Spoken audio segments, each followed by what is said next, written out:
السلام علیکم پیارے دوستو، نمازی اور شیطان کا واقعہ۔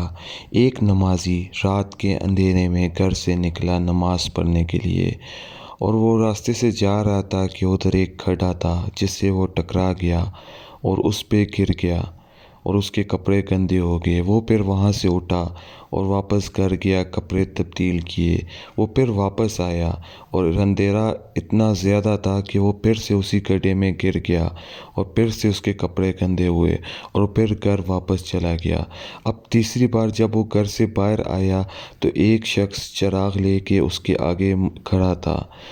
وہ اس نمازی کے آگے چلتا گیا اور نمازی اس بار اس کے پیچھے روانہ ہو گیا اور وہ کھڈے میں بھی نہیں گرا چراغ کے ہونے کی وجہ سے، اور وہ شخص اس کو مسجد تک لے گیا اور وہاں جا کے چھوڑ دیا، اور پھر وہ نمازی مسجد میں داخل ہو گیا اور چراغ والا انسان باہر کھڑا ہو گیا۔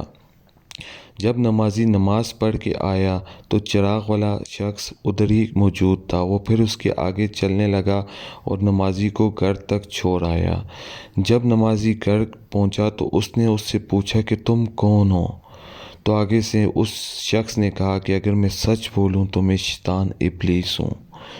نمازی بڑا حیران ہوا کہ کیوں شیطان نے اس کو نماز پڑھنے میں مدد کی، اس کو مسجد لے جانے تک میں مدد کی۔ تو اس نے اس سے حیران ہو کے پوچھا کہ تم نے ایسا کیوں کیا؟ تو شیطان نے جواب دیا کہ جب تم پہلی بار گرے تھے ٹھوکر کھا کے، خدا نے تمہارے سارے گناہ معاف کر دیے۔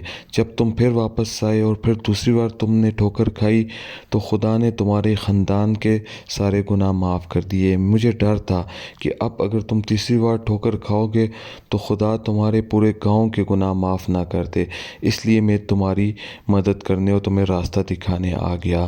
یہ سنتے ہی وہ شخص بہت حیران ہوا اور اس نے فوراً سجدے میں جا کے اپنے رب کا شکر ادا کیا۔ امید ہے پیارے دوستو آپ کو یہ ویڈیو پسند آئی ہوگی۔ اس کو ضرور لائک، فالو اور شیئر کر لیں اور چینل کو سبسکرائب کر لیں۔ شکریہ۔